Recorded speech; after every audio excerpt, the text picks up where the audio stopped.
All right, we're now live. Hi, everyone, and welcome. My name is Jennifer van Alstyne, and today I'm talking with my guest live. We're talking with Dr. Eleni Routoula about Dark Secrets of Academia. This is an Instagram series and a LinkedIn article that she wrote and that she felt very strongly about something that needed to be shared publicly. And that's why we're having this live conversation to talk about it more, because dark secrets, they often get swept under the rug. They're dark because we don't know a lot about them or we don't talk about them. We're not necessarily prepared for them going into PhD programs. So that's what our discussion is going to be about today. We're going to talk a little bit about the series and learn more from Dr. Routoula. Hi, Eleni. Would you mind introducing yourself? Hi, thank you so much for having me. It's such an honor. And I'm still not used to having doctor before my name, but I'm a doctor now. I'm a recent graduate. Yeah, that's why I'm so pumped about it. So again, thank you for having me. Thank you for giving me the opportunity to talk about this series. As you said, I do feel very strongly about it because I'm a recent PhD graduate of chemical engineering, and being in that area for about now almost 5 years gave me a lot of insight. And I realized that there are some things that, as you said, we don't talk about, and majority of us have been through one way or another, but still they're not openly discussed. And it's an area where things should be openly discussed. So yeah. So just to start us off, what are some of those things? What were some of the topics that you wrote about when it came to those dark secrets? So the first and most important for me, or amongst the most important for me, was about supervisors. Because a supervisor of a PhD is probably the most important person after yourself doing the PhD for the duration of the PhD and for the actual outcome of it. Because if you don't have a strong support from the academic that's supervising you, then chances are that you're not going to do very well. Of course, there are some exceptions, obviously, always, but chances are that you're not going to do very well because you need to have that support, you need to have that guidance, you need to have someone not necessarily on top of you, but besides you, next to you rather, to let you know how you do, to let you know if the pathway you're on is correct, to support you in your research and support you into actually defining your research and in some ways defining yourself, because doing a PhD stuff is hard. And personally, I rediscovered myself. I came out of it broken only to realize that I'm reformed. And if I didn't have support, not only from my supervisor, but from a network group of people, then I don't think it would have been as good in ways as it was. Yeah, I think that makes sense. I mean, without some kind of support system in place, it makes it really difficult to make it through such a challenging program that has so many different steps and variables, and also has like this really big thing on the other side, which is that people need a job, people need employment when they finish, and that becomes its whole other thing with supervisors. So Yeah. Supervisors is such an important topic. I do think that you're right. It's one of the most important topics there is, because that is someone who's with you the entire time. That is someone who you do need to rely on for a lot of things. Exactly. Yeah, it's very important. And unfortunately, I'm sure that you know some cases, I know some cases, everybody knows some cases. Yeah. In some cases, these people are the cases where supervision didn't work very well, or it could have been better, or it could have been much worse. And I think that this example should be highlighted and should be put forward so that supervisors and students learn from this and are able to, to raise their voice and say, no, this is wrong, no, this shouldn't be like that. And I think that I feel very strongly about that there should be supervisory training before someone takes on PhD students. Because why is that? I think it's an art to supervise people. Definitely a capability that you can develop. I don't think that everybody is born a supervisor, as in the same way that everybody is not born a researcher. We're being made into researchers through a course. Yes, I think that some people should not be supervisors, and I know a few of these people, and I'm sure that, as I said, a lot of us know a few of these people. Sorry, and I think the training of what the expectations should be from the students, and also some guideline to the students of what the expectations should be from the supervisors, is definitely lacking, and it should be provided beforehand. And also there should be an assessment of how well a supervisor is doing, which, as far as I know, it's not happening, and it should be happening. I mean, we give feedback on courses, right? Like graduate students give feedback on Exactly. courses. They might give feedback on programs or workshops that they attend, but they're never asked, for the most part, as far as I know, in a regular way to give feedback on their supervisors. And that is a Yeah. huge issue. How are you going to find out if there's a problem, or if there's a supervisor who really needs training or maybe shouldn't be supervising people? Yeah. Yeah. I think there's a lot of extreme cases that we see kind of go viral on Twitter when it comes to bad supervisors. I actually saw one just before we started this live about a supervisor who would yell at and like berate all of the people who were in their lab, and it was ongoing and something that this supervisor believed was a good thing for them. So there are extreme cases that sound like, can that possibly happen in real life? But when there's not training, when there's not some kind of system in place to become aware of issues when they do arise, extreme cases like that become regular. They become normalized, and that's not okay. So Exactly. talking about it is so important. And that's why I was so glad that you were willing to share your series on dark secrets of academia. Thank So you. Yeah. what other topic was really important to you? I know you covered a bunch of them in your Yeah. article. So the topics I covered were supervisors, funding, collaborations, research support and support the development of researchers, mental health, and then the afterlife. And the other topics that I feel very strongly about are support of researchers and the mental health in academia in general, but from this point of view of researchers. Yeah. And yeah, there are departments, there are job titles, research support, but I don't think they're doing as much as they could be doing. Because at least to my experience, whenever I had an issue or something relevant, whenever I approached a person, they were like, oh, it's not my responsibility. And then the people they were guiding me to were my supervisor or something like that, which if you have a problem with your supervisor, you cannot go to them necessarily. You should be able to in a parallel universe, but yeah. So I think that, again, there's training required. I believe that a major issue is that people working in research support not necessarily understand about research or how it is to be a researcher. And I think that having a background or other experience in these areas is pivotal for these roles. Because if you don't understand the problem, how can you help solving it, right?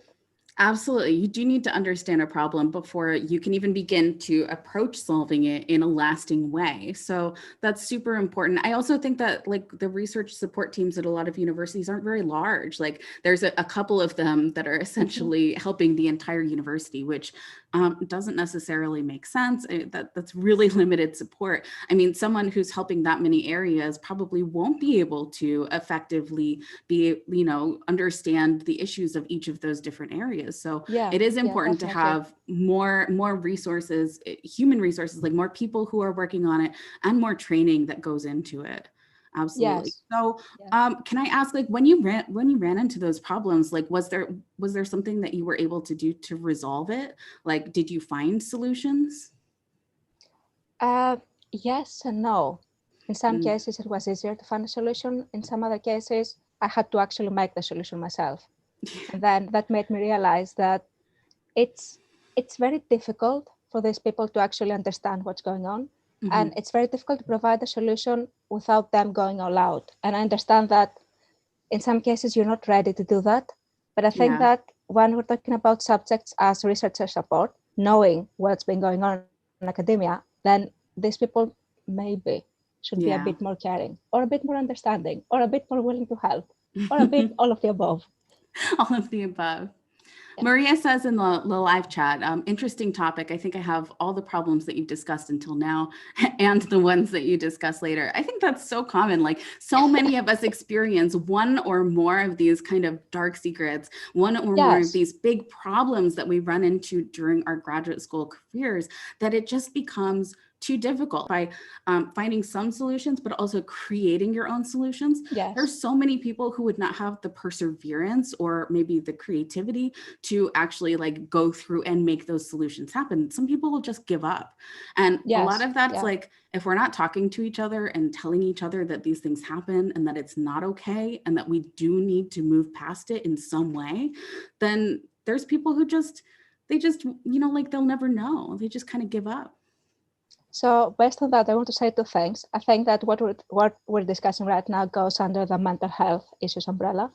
But the other thing I want to address first is that there's kind of a taboo, kind of another dark secret maybe, for people who quit. And for me, quitting a PhD takes some balls, literally, Yeah, because you've invested some time of your life and then you realize that it's not for you for whatever reason, and then you quit.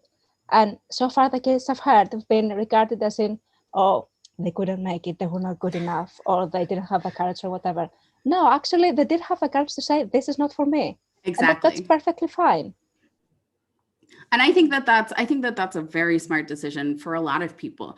It's just really shitty when that decision is because of one of those dark secrets. It's because they can't find a solution to their, really terrible supervisor, or they didn't get any of the support that they were told they were going to get when they got to the university. Those are reasons that you don't want to be the ones that are why you leave your program, because that's the university's fault. Frankly, it's not necessarily yours.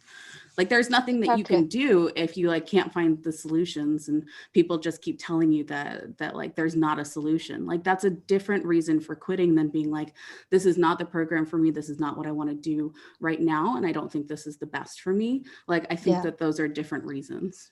Yeah, definitely agree. And then going back to the mental health issues in academia, I think there's been a boom, at least on Twitter and Instagram, over the past few years, to my understanding. And I think that finally we've started talking about these issues, not openly, just in those small communities, but still, at least something is happening. And there've been some really amazing accounts out there who are pushing the agenda, and I think it's very important. And now there's been a raising of awareness in the universities as well. But I think that we're in baby steps, because so far what's available to my knowledge is mental health issues, period. Nothing else. No actual support, no actual signposting, no actual what do you have, talk to me. It's very difficult to get support. It's very difficult to find people who understand what's going on, because I think that majority of us understand what's going on. Majority of us have these feelings of pressure, of imposter syndrome, which is, a phrase that everybody's using right now. But we're not easily talking about them, because it has to come from a place of feeling vulnerable to open up ourselves. And I think that academia is an area where you have to be strong. You have to be motivated all the time. You have to be getting out there. You have to be nailing your research. And there's no room for you being not so well on time. Yeah, it becomes very difficult for people who do have those mental health issues to constantly show up. And if they don't have the support that's there when they do need it, it makes it difficult to make it all the way through, for sure. If you've had any of these issues so far, let us know in the live chat. If you have a question, drop it in. Feel free to ask us whatever you want, or to share your own experiences if that's something that you feel comfortable with. I'll start by sharing the first one. Yeah, great. So, when I started my PhD, I was so pumped about my research. I had found a topic that I loved, at least thought I loved, up to that point. And everything was going okay. And then some problems arose, because that's what happens in research. Problems are coming in your way. And then I fell into a kind of a slump, and I couldn't understand why, because I lost my motivation, because whatever I was trying in the lab was not working. And I took it very personally, because I thought it was me. I thought I had the problem. And I couldn't figure out what went wrong. So I was repeating experiments upon experiments, and I still couldn't find the answers. And that led to about 2 years of self-doubt before I realized that my problem was imposter syndrome and anxiety about my results not coming through, and anxiety about whether I would be able to finish my PhD with what I had. And I was feeling that everyone was doing so much better than me, because everybody was publishing, everybody was finishing their thesis, everybody was having amazing results. And I was there trying again the same experiment that didn't work, for the love of it. And then when I started talking about these feelings, I realized that all these other successful people who were doing all these amazing things, I don't want to say they were not really that successful, by no means, but they had their own problems. And once we started sharing problems, it became a bit more bearable for me to go through. And it gave me a bit more confidence, because I realized that it's not just down to me, it's because research doesn't work. And again, that's fine. It's not everything down to us. I think that's so important because like it's such a good example of how imposter syndrome can just affect us so kind of long term and just become pervasive in how we approach our research or how we approach our work. It sounds like talking about it and finding people who could be open about their own experiences was really helpful for you in moving past it. Did you find those people on social media? I wasn't really on social media then, at least not with these profiles. So I found people within my cohort, within my university. Oh, And then that's I started great. opening up and I found people online and I realized that it's not just my little town, it's not just my country, it's not just my continent, if you want, it's everywhere. It's And everywhere. yeah, that makes me feel better, which is kind of sad because we're all suffering together. But Yeah. at least we can air our problems a bit better. I like that. I think it is important to air our problems. I remember when I was in graduate school and I had problems with a supervisor. He wasn't a direct supervisor, but it was someone that I'd taken classes with before and someone that I didn't want to work on a thesis with because we had very differing views about the same material. It was so different that like it wouldn't, like, I don't think he would have passed me. Like it was that much of a difference in opinion about these texts that we were working with. Because of that, I completely changed my project. I knew I couldn't work with him and there was no other option. My supervisor said, well, I'm not going to work on this project unless he's signed on. And I just realized, okay, there's no other option. Like I need to change or I need to like drop out because I'm not going to spend a year working on this project with this person. It was a really strong decision for me. Like I felt very comfortable in it, but people were so angry at me for making that decision. They were like, well, why can't you just push through it? Why can't you just work on it? Why can't you just do it? And the answer was like, for my mental health, like for my understanding of my scholarship and where my scholarship fits into the larger conversation. Like I'm not going to waste a year of my life so that they can feel good about themselves or so that you can feel like you're making them feel good about like you being colleagues. That's about you. That's not about me. And I had to be really strong and in my convictions because people tried to convince me otherwise for like weeks. It was actually like a really intense situation to be put in where I was like voicing like I have an issue with this person. I just don't want to work with them. And people not taking that as like an acceptable answer. Wow, that sounds really tough, but I guess I'm happy for you that you pulled through. Yeah, oh yeah, me too. That was a lesson. It was a lesson. It was a lesson in how to talk with people and how to stand up for yourself.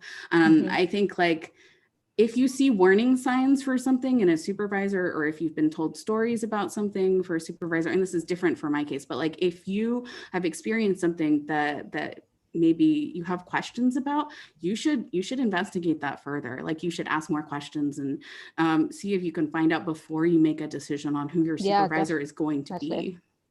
Not a lot of people do that actually, because I think that majority of people go by the reputation, like the academic reputation, as in how many publications, what's the outcomes. If I do a PhD with that person, then I'll have a very good career progression or something like that. And I don't really see how it is to do a PhD with that person. Not many people get in touch with existing students. But on the other hand, I think that, and I'm speaking from personal experience, I think that it's not very easy to talk bad about your supervisor. Because if for whatever reason that person, the prospective student, doesn't end up taking the job and someone figures out why, then you're exposed. And I don't think that a lot of people want to be in this position, especially during the duration of the PhD. That makes sense. That definitely makes sense. That's something that I hadn't really considered before. Maybe reaching out to like someone who formerly worked with them might be better if that's something that you're thinking about doing yourself right now. If you're watching, there are ways that you can ask more questions about someone's supervisory experience or how they like to supervise. If you don't feel comfortable asking a student, you can actually ask the supervisor directly. Yes, that's a you can always reach out and say, hey, could I ask you a couple questions by email, or maybe could we set up a short Zoom call? I just want to learn a little bit more about how you supervise, your supervisory style.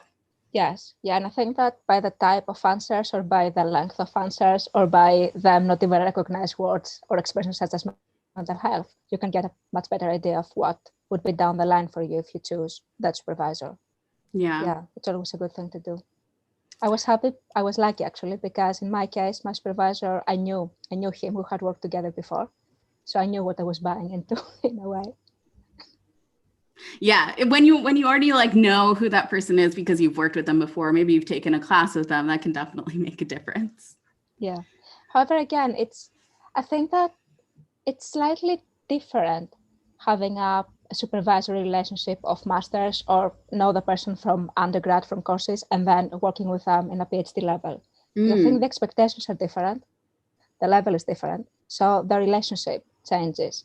And I think that the more you are with someone, one way or another, the relationship changes because you change and they change, and as I said, the expectations change.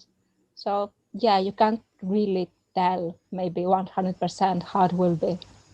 No, but communication style, I would say, is something that you can always tell. Yeah, So yeah. if something changes in your relationship with a supervisor, someone you've known for a while, that's probably something that you can address in email or over a conversation. And you'll be able to tell by how they respond whether that's a good relationship to continue or whether you might need a new supervisor now that you're at this different stage in your program or in your research.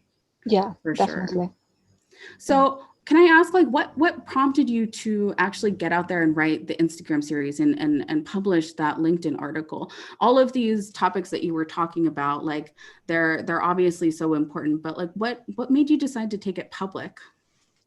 One of the reasons, frankly, is that I was done with my PhD. I wasn't still in it, so I didn't have anything to be afraid of. So being done and not having anything to fear definitely opened you up to being able to talk about it more.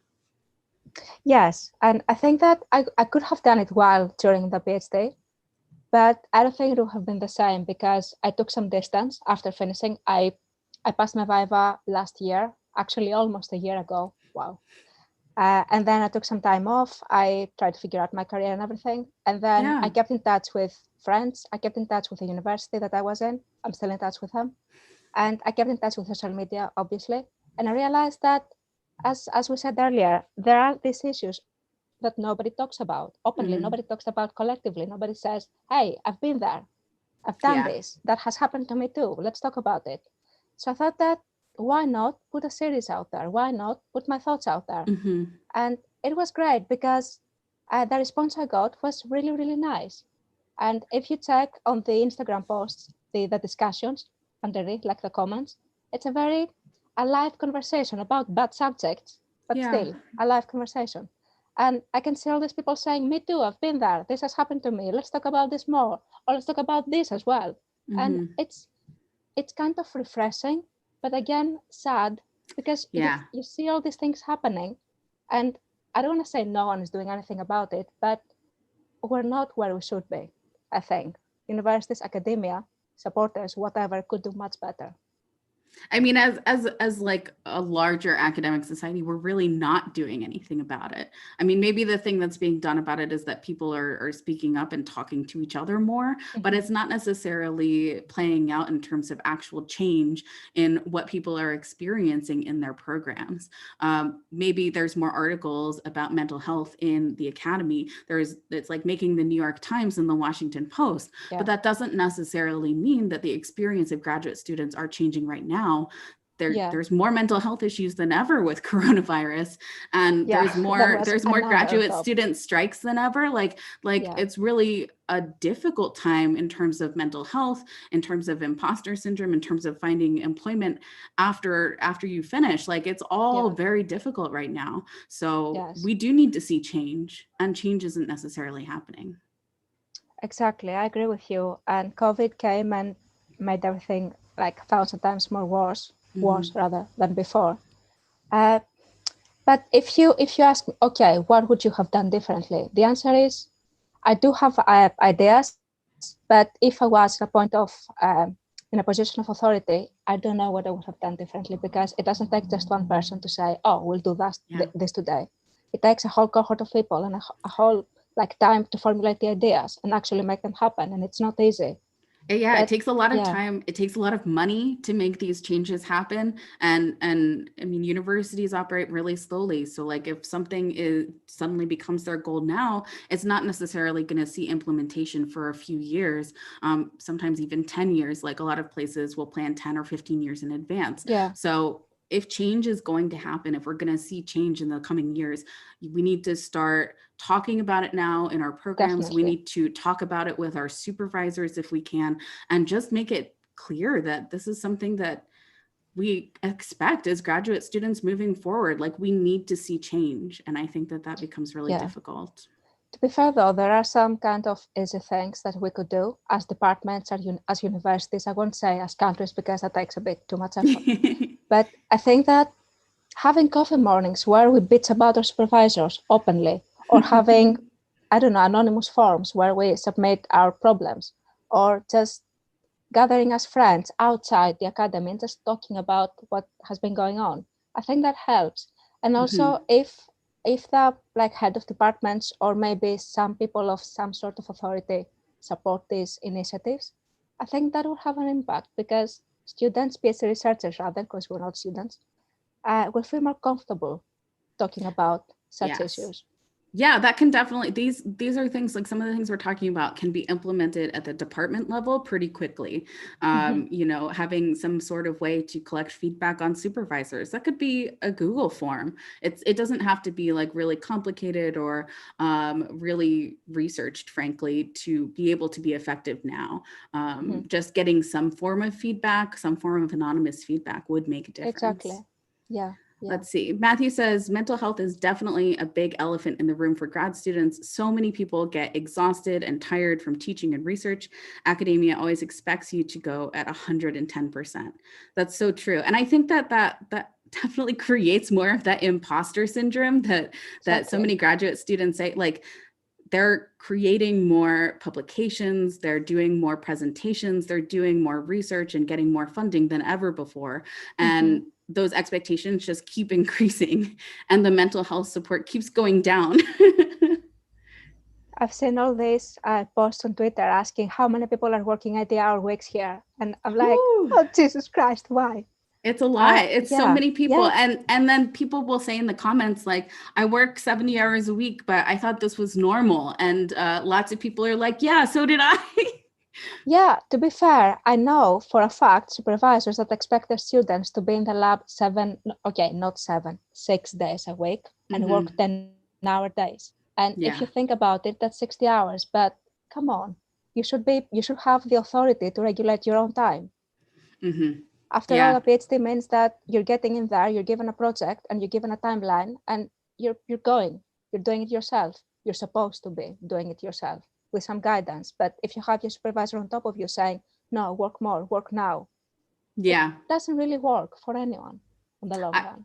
I absolutely agree. I remember I was in a meeting for like the graduate student organization at my last university, and they were talking about how supervisors were keeping their international students for like years past the required schedule so they could get more work out of them essentially and just keep them from graduating. That was like mind-blowing to me. That was like shocking. I couldn't believe that something like that was happening. And as far as I know, they didn't do anything about it. Like that kind of thing can get brought up in public forums and then get forgotten about. And like that just can't happen. Like we need to keep talking about these things. Yeah, we need to keep talking about these things and we need to keep pressuring the people in authority to do something about these things. Because I think that my personal perception is that everyone in a department or in a university knows what's going on, but they don't want to take the initiative, the responsibility of pulling the plug on these things, especially if the people in question are kind of high in authority as well, as in professors, or there are people who are very popular with funding. Because as we all know by this point, universities are businesses, so they run on funding. So it's kind of the universities trading their students for funding in a very black and white way, which sounds horrible. Now, funding was one of the topics that you wrote about, right?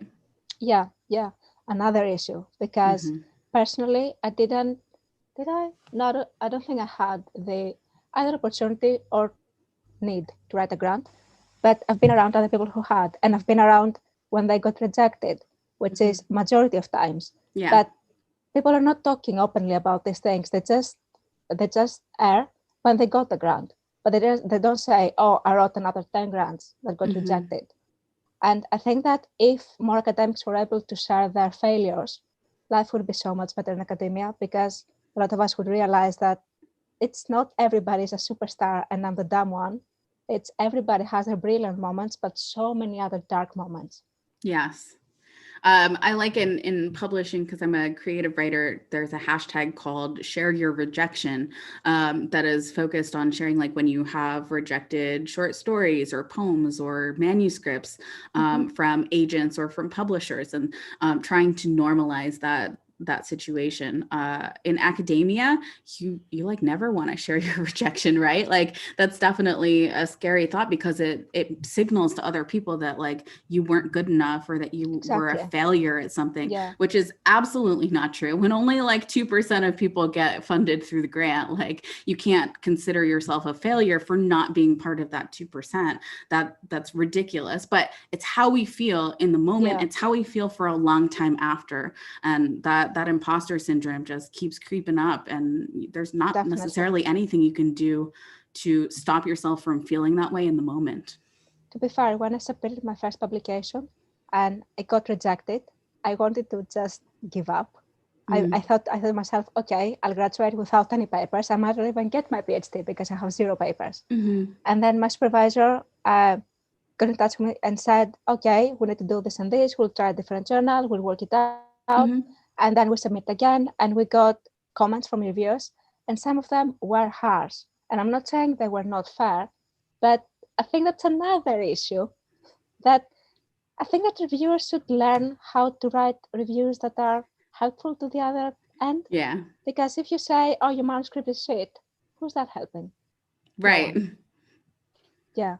And I think it's like the whole system is geared to make each other feel bad, right? Like, academic presses are the ones who make the money, and reviewers make no money, and people who are trying to publish their articles sometimes have to pay for it to be published once it's accepted. I mean, like, the whole process takes a year, 2 years, 3 years if you're doing the research as well. Like, it just becomes so long and so built up over one acceptance or rejection. But it's like all of this work went into that. So all of the emotion that you have from that rejection, like, it comes at that moment, and it feels like the last like 2 or 3 years of your life were like wasted. But that's just not true. And it makes it really hard when you get reviewers that are like being really mean about your work, when they could just be supportive and point out the things that are issues. Because if they say, oh, you did this wrong, but you can correct it like that, or this section is wrong, but this is so much better written, or something like that. Yes. It would be so much more helpful. And I don't know, now we're moving into publishing. I think that recently there was given some kind of recognition for reviewers. So you can put on your CV officially that you're a reviewer and you're doing this job for free and everything. So I hope that based on that, people will start writing more constructive reviews, more helpful to the other side. Because if you think about it, you're reviewing someone's paper and someone else is reviewing your paper. And I'm not saying some karma ideas, but what's so bad about being helpful to someone else? Especially if it's your area, especially if you know exactly what they're talking about.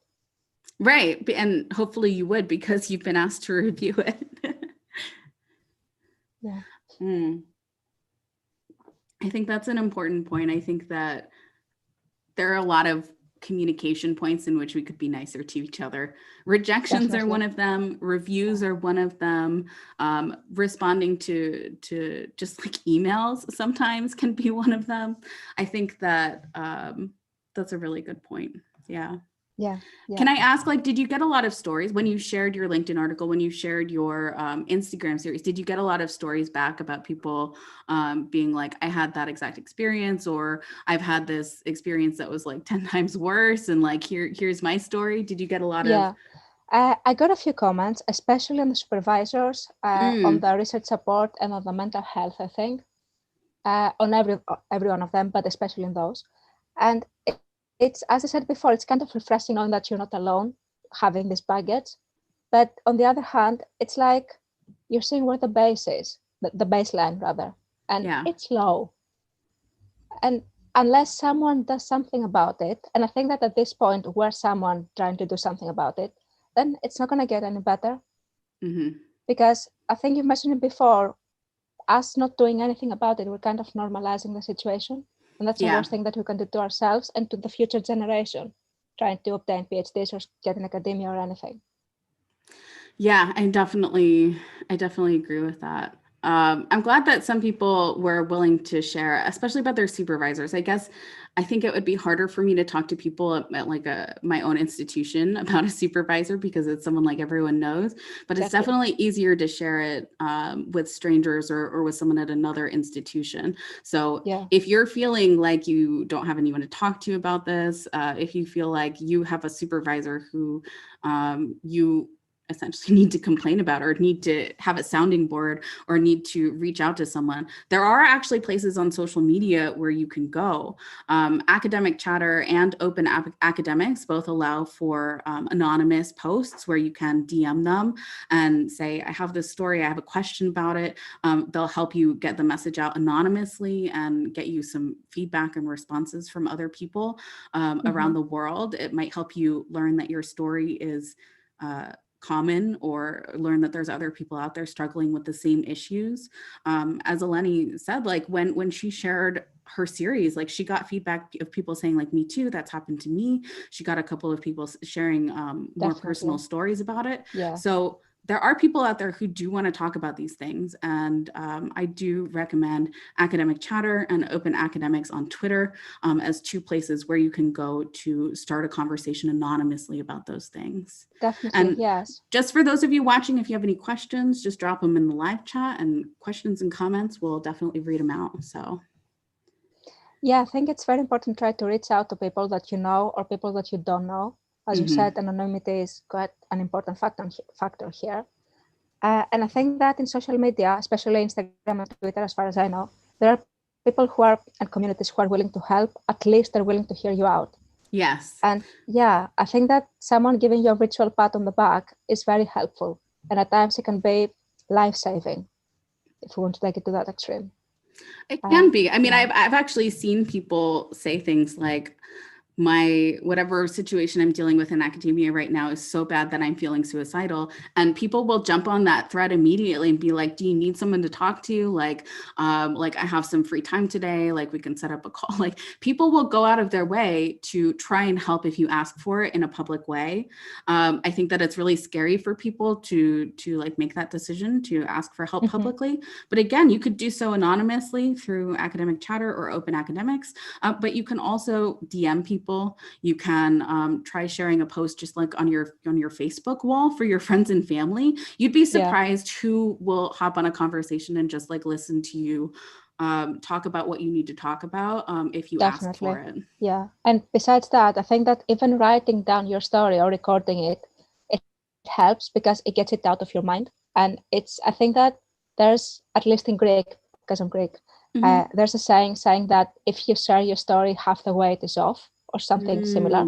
I like that. So I think that it definitely works in this occasion, because if you're airing your problem, even if you don't get a response, even if nobody listens to you, at least it's out there.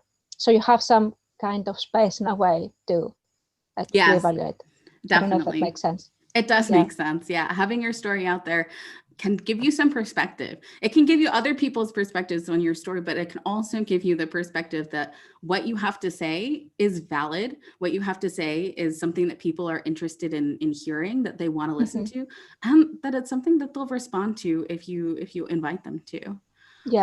Becky just asked, is Academic Chatter a Facebook group? I searched and 2 came up. Each had like 6 members. I don't know if they're on Facebook. I don't think that they are. And if they are, then I don't think it's very active. They are on Twitter. They're very active on Twitter. They are active on Instagram. A little bit less so than, but not quite as much as Twitter, but they are active on Instagram, and you can, I believe, DM both Instagram and Twitter for that kind of anonymous thing. Definitely. And PhD Balance on Instagram is a great community. Yes. PhD Balance is also on Twitter, and they both have websites. You should check it out. PhD Balance is a great resource for mental health. It's a great place to share your story and have conversations. Have you had experience with PhD balance, Eleni? Not personal, haven't submitted the story if that's what you're asking, but I've been reading their posts on Instagram mainly, and they're so, I can resonate with so many of them. And I know that I haven't had the worst experience out there. Yes. While I was experiencing these things in my mind, of course, it was the worst experience out there. But yeah, retrospectively, getting some perspective on hearing other people's stories can sometimes help our own too. But yeah, reading rather to other people's stories, it can be helpful because you realize that you're not alone, and you realize that in some cases other people have it worse. So it gives you perspective, and that's always a good thing, especially if you're trying to pull yourself out of a mental block. Yeah, absolutely. All right. So let's see. We talked about the article and the series. We talked about kind of why you wrote it and what kind of response that you got when you shared it. You said that you got a lot of people commenting and saying, me too, sharing their own stories. Can I ask, like, you talked about PhD balance and how you found other people's stories on social media helpful for yourself. Do you recommend any other resources or social media things for people who are experiencing some of these issues? Oh no, I have to go on my feed and scroll for a moment. Oh no, that's okay. I was just wondering if there are many resources out there, and I think that once you find one or two of them, then the rest will follow because they're kind of quoting each other or they're directing to each other. That's very true. Yeah. PhD balance is really a great place to start for those of you who are experiencing any kind of mental health issues or who want a community where you can talk about that particular kind of thing very openly. So that's definitely a great place to start. And they're on Instagram and on Twitter. In general, I really like just how social media, you can reach so many people with the same issue. Like if you have a concern about PhD supervisors, you can actually just type in PhD supervisor in Twitter, and like that search, like you don't even need a hashtag, just the keyword search will pull up so many conversations, so many stories. And so I encourage you to use the Twitter search feature if you're trying to find conversations that are about this. Yeah, and on Instagram, it's the same with hashtags. And I think that, as I said before, once you found a couple of accounts, like communities or personal accounts that you like, or you enjoy their content, the rest will follow because you will see people commenting on these accounts, and then you can check other people out and things like that. So it becomes easier once you have a start, where to start from. No, I didn't send you this question in advance, but now that I'm talking about it with you, I'm kind of curious. Did you get any negative feedback from your posts? Like, did you get anyone who was angry that you shared them? Definitely not, as far as I remember, at least. I mean, it should have been a supervisor, nevertheless, but yeah. No, I didn't get any negative feedback. The only thing that I got, which is not negative by no means, is an effort to show the other side of the spectrum, because I was talking about the dark secret. So obviously there was some, not necessarily negativity, but it was the bad side of the things. And then people were trying to point out the good side of the things, which it exists, obviously. It's not everything is bad. There are great supervisors. There are great research kind of like program supervisors and people who are going to help guide those larger decisions. There are people out there actively working to improve these situations. We just want more of them. Yeah, and there are some departments who are doing very well in the term of research support. There are some departments who actually care about their graduates, what happens after to them. And there was another topic that I talked about, the afterlife. Yeah. Because when in academia, it seems like everything is about academia. And then when you graduate, if you're not staying in academia, nobody cares. It's like you fall off the edge of the earth or something. And, so is that how you felt when you graduated? Just like, for the first couple of weeks, I didn't really believe it. I was expecting a phone call and email saying, you didn't do it. No, you have to go back. You have to go back for more. Yeah. And that actually haunted me. And then I realized that I'm done. This kind of burden of whether I will finish at all my PhD was off. And I definitely felt relieved. I definitely felt lighter. And that's a feeling that if you felt it, you know it. And I hope that all of you in PhDs will feel it eventually. I think I remember you sharing an Instagram post about that feeling when you were experiencing it. And I remember saying, like, I don't think I felt like a human being for like 6 months or like 7 months after I finished. And I think you were just out and you were like, I really hope it doesn't take that long. Yeah. No, Yeah. it was a weird period, and I think that now, like a year after, I'm finally back into my own self, Yeah. whatever that means, because I think that I've evolved so much during my journey that I don't even believe it.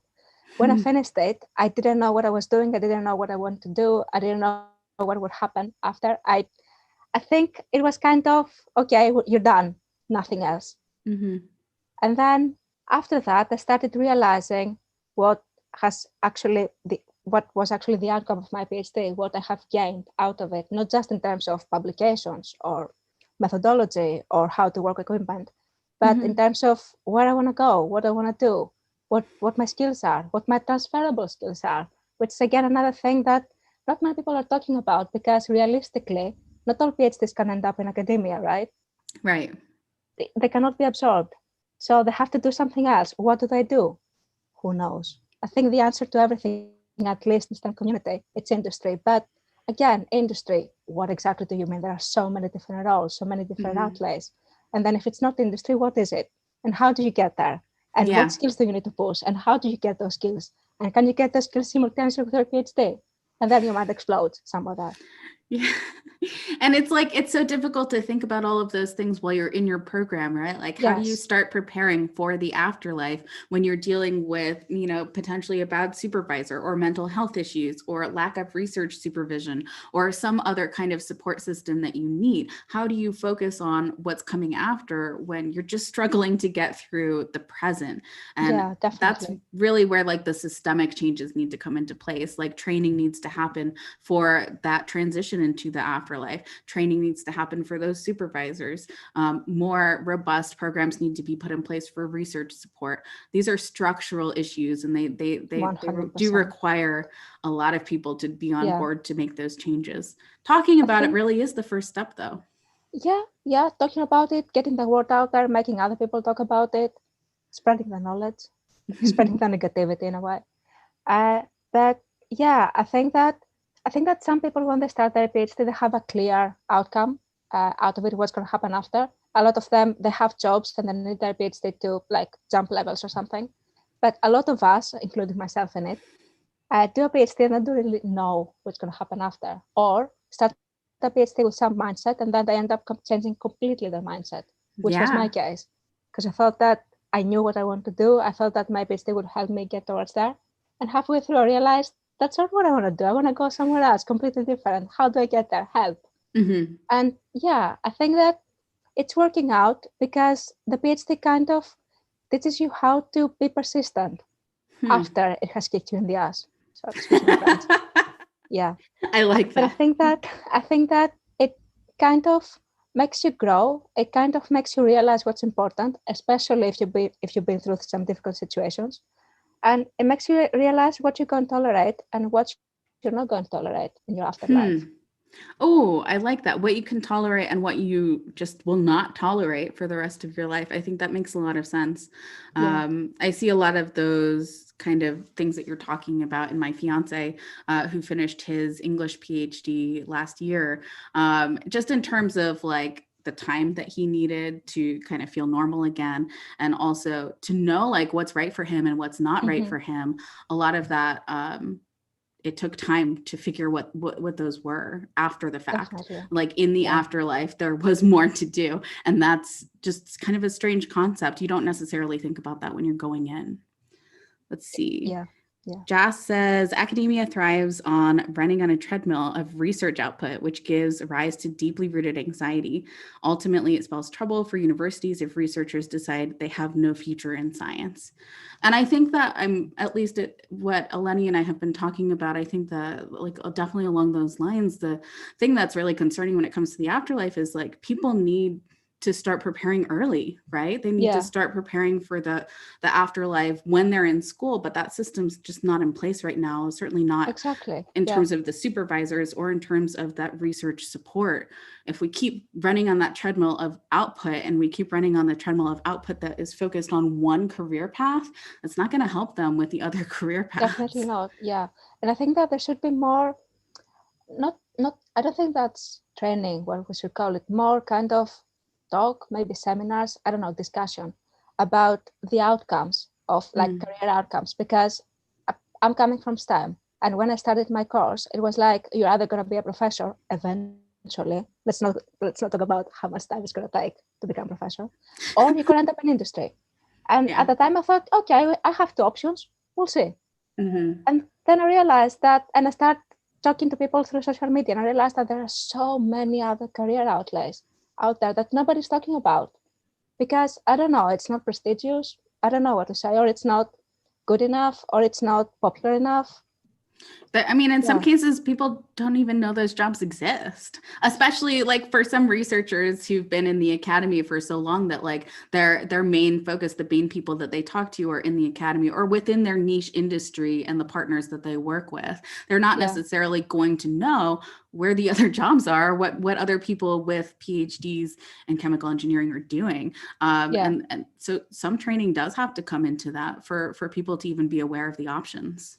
And I think that it should be kind of compulsory, maybe that training, other types of training, because at least from my experience, there were a lot of students that wanted to attend specific trainings, but they were not allowed by the supervisors because they were not allowed to take those couple of hours off the lab or of the research. Exactly. Yeah. That's like hurting the people you supervise. That's definitely not ideal. I think that supervisors in this case, they don't care about the progression of their students, which fair enough. They only care about the output right now. But it's kind of a cycle because you never know what's going to happen to that person after. And why not care about them? It's I don't think it's fair on the people, especially the students, but also the supervisors, if they don't care about the students they're supervising. Because how do you expect to have what, like slaves working to produce their research output? It's not right. No, it's not right. And I think in the similar manner, like when I was talking about the supervisors who are keeping those international students years beyond when they should have graduated is like a pretty good example of that. Like there's a difference between supervising and helping people move forward with the program that they have a specific outcome for, which is graduating, and using those people for work, for like essentially low cost research assistance. There's a big difference between those things, and supervisors need training and they need feedback so that people understand when those issues are becoming issues. Like it is kind of like it is kind of taking advantage of people when that kind of problem persists for a really long time without anyone being aware of it. That's just not an acceptable thing. Definitely not. That being said, though, we have to mention that there are some academics who have problems, who have pressure, who have mental health issues, who have possible depression, because they need support too. And I guess that my point of view has always been the PhDs, but now I've taken some distance. I realized that these are people too, not the bad ones. But okay, jokes aside, these are I know what you mean. They need some support. They need to maybe realize that what they're feeling is normal. It shouldn't be, but they're not alone in what they're feeling, and there should be some sort of support for them. Right. Because I think that a lot of them are taking it out on the students, which creates all sorts of other issues. Yeah, it's difficult when the people who need support are the PhD students and the grad students, and the people who need to support them are also lacking in support they need to do their jobs effectively. If you are, again, running on that kind of treadmill of research output, and you're just trying to write grants and get more funding for your lab, and you're trying to get all of the publications out and do all of the things, and you don't have the support from the university to do those things, it makes it much more difficult to put in the time and energy to properly supervise someone or to properly oversee maybe a research support program. Everyone needs more support, and we need to be talking about it to ensure that support actually gets put into practice. Yeah, I agree with you. Completely agree with you. I have loved this conversation. I feel like we've touched on a lot of different topics. Were there any other topics in your article that you wanted to talk about? I guess the only thing that we didn't talk about must have been collaborations, but in a way we kind of talk. I think that collaborations sometimes can be very difficult for people to handle, especially when there are PhD students doing the work, but other people getting the credit for it. Or Yes, yeah, I see a shocking amount of stories about that. Yeah. Or if the collaborators keep changing the topic, and it's not even the main topic of someone's PhD, so they have to work on that part-time, and someone keeps changing it. And yeah, I think that many collaborations happen kind of naturally, or supervisors have people that they love collaborate with, they're very productive with them and whatever. But I think that sometimes PhD students are kind of put into these collaborations without them being necessarily helpful towards their PhD. It's only because they are the working hands in that group. Yeah. And yeah, I don't know what can be done around that area, but at least we're talking about it. Yeah, we need to be talking about it. I mean, I think that before you jump into a collaboration, like understanding what the scope of that collaboration is important. Being able to communicate with whoever you're collaborating with is important. Understanding what outcomes are going to be and how they're going to be divided up in terms of credit is important. And if you don't necessarily know that you need to touch on each of those things before you agree to a collaboration, it can really set you up for issues when you're already like halfway through it and you just have to keep going. So if you're listening and you're thinking about collaborating with someone, or you just started a collaboration, go out, have that conversation, like get those things in writing if you can, like just an email train, just to make sure that you guys are in agreement on all of those different points. These are issues that tend to come up at the end of a collaboration, but they should be discussed at the beginning, and that will help keep you from going down a path that you just get kind of stuck on, and you don't really have a choice. Hopefully, yeah. I think that, as you said, it's important to talk about these things beforehand if we can. Yeah. But also not to be all negative about collaborations. They can be a great thing because they set you up with a great network, and they can generate ideas like nobody's business. And you can go so far with collaborators in completely different projects, to be honest. But yeah, I think that if the members are cooperating well, then it's a bless.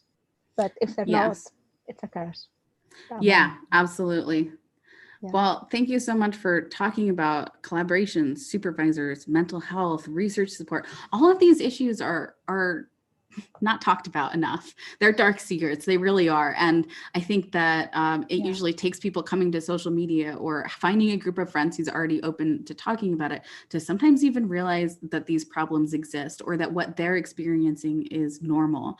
So having someone like you talk about it on social media, share it on Instagram, share it on LinkedIn, that makes a huge difference. And it sounds like you've only gotten positive or like helpful responses and feedback from that people didn't get angry at you for talking about it. And that's something that people need to hear as well. It's okay to talk about it. If you feel comfortable opening up about it, you should.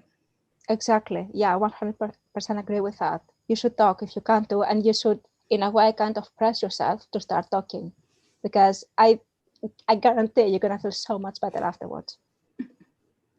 All right. Well, this has been a great conversation about the dark secrets of academia. I've been here with Dr. Eleni Routola, and we've been talking about all sorts of different dark secrets. I will be sure to add the timestamps in for anyone who's joining us after the fact, and I will link to Eleni's article below. So, Eleni, do you have anything you want to add in before we wrap up? Thank you so much for having me again. Thank you so much for giving me the opportunity to talk about these dark secrets. And I guess, like, as a piece of advice to anybody struggling right now, or to anybody thinking of doing a PhD, talk about things. Think about things. Don't be afraid to discuss things. And yeah, just try to look for the positive things. There are the negatives, but try to look for the positives, or turn the negatives into positives if you can. I love it. Thank you so much for those closing words. And if you're watching us live, be sure to like this video and leave a comment. Let us know what you thought. And thanks so much for joining us.